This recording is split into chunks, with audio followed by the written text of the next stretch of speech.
Here it is, the first look at Total War Warhammer 3 gameplay. Today we'll be testing our mettle in an epic new game mode, Survival Battle. Survival battles drop us into the heart of enemy territory. To prevail, we'll need to deploy our defenses by spending supplies on a variety of barricades, projectile towers, traps, reinforcements and buffs. In this particular survival battle, we're taking the fight to Khorne, seizing 3 victory points as we progress through the ruined fort with the Brass Citadel and its gatekeeper as our goal. But our invasion into Khorne's domain will be hard fought. We'll be repelling 3 waves of lesser demons before going toe-to-toe with an exalted bloodthirster. As the battle begins, we find ourselves immediately set upon. Some quick flanking and a blast of Katarin's ice magic sets us up for a swift initial win. Now that the way ahead is clear, we can progress to capture the first victory point and start our defensive preparations.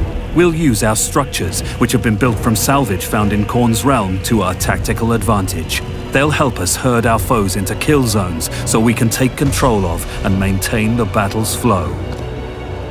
We'll place barricades on either side of the victory point and block off all easy routes up the main ramps. This will funnel the bulk of the demons towards the side ramps, where our Tsar Guard will hold the line. Meanwhile, our towers, Kossars, and Katarin will tear them apart. Here they come.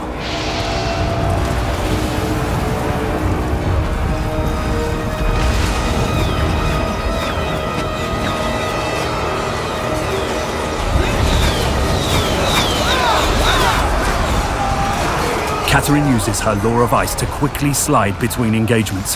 To help ease the load on our Tsar Guard, we'll use her devastating Frost Fang ability and Heart of Winter spell.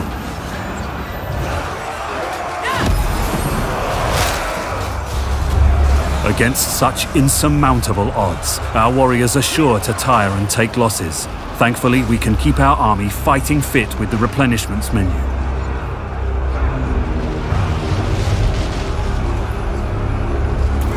Likewise, we can dramatically improve a unit's performance with the upgrades menu, where we'll buff weapons, armor, and other essential items. But that won't be enough to take us to the Brass Citadel. We'll need to call fresh troops into the slaughter with the recruitment menu.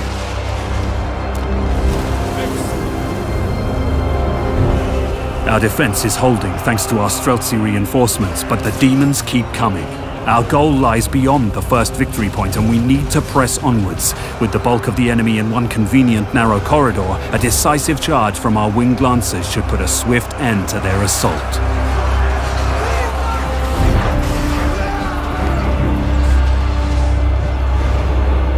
We must press on into the blood pits and seize the icon of blood!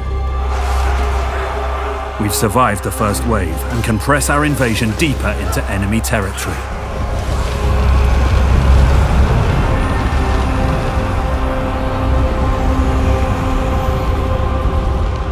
The defense of the second point begins shortly. We've only a brief respite before the demonic hordes come anew, and haven't much time to arrange our units and structures. As we progress, we'll expand our pool of available troops, summoning higher-tier units to meet the challenge of an ever-growing threat.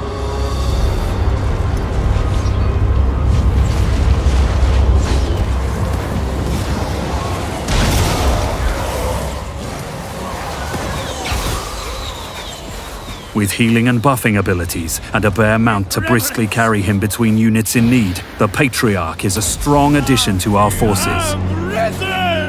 Many a Chaos slave has fallen to Little Grom's ancient and roaring fusillades. Fighting alongside it stokes pride into the hearts of all Kislevites.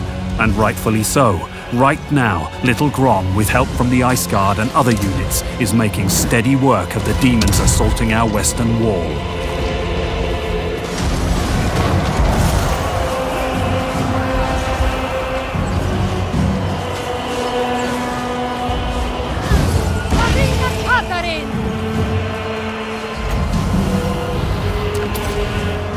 But where our western defense is prevailing, our eastern flanks are in danger of being overrun. A second artillery unit should help even the odds.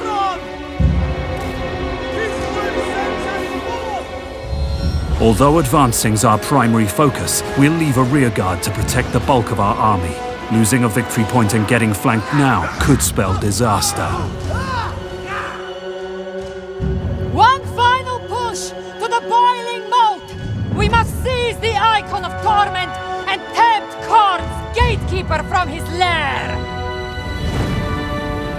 Here we make our final push. Tired and bloodied from our march into chaos, we face two waves of demons, bolstered with heroes, cavalry, artillery, and the gatekeeper himself. Now is the time to rain the full force of Ursun's wrath down upon our foes, and do our best to survive. But to endure the coming storm, we'll need Kislev's fiercest defender. Despite Khorne's overwhelming numbers, we're standing strong. Kislev's superior ranged capabilities mixed with the staunch bulwark of the Dark Guard and the capacity to restore our troops from the replenishment menu and the Patriarch's abilities means we're deeply entrenched. With that in mind, we can stand to be a bit more aggressive. With so many demons packed together tightly, Katerin's Frostfang ability and her other offensive spells prove ruinous. And with Khorne focused on piercing our Tsar wall, we can unleash our Warbear riders and other cavalry to wreak havoc in their flanks. Add the Elemental Bear's ranged Elemental Breath ability and a continuous rain of fire from our little Grom units, and we soon find ourselves prevailing against the third wave. Prepare for the fight of your lives!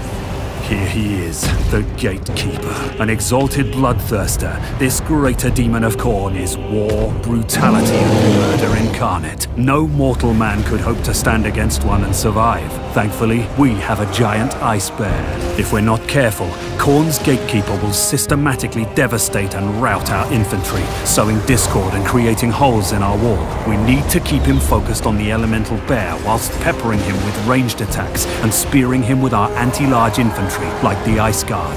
The quicker we tank the Gatekeeper down, the sooner we claim victory. The combined might of Katerin's magic, the Elemental Bear's ferocity, and the continuous assault of our army is too much for even Khorne's greatest of champions. We stand triumphant. But Khorne is not the only dark god with a realm in this accursed place. The battle is won. But the war goes on.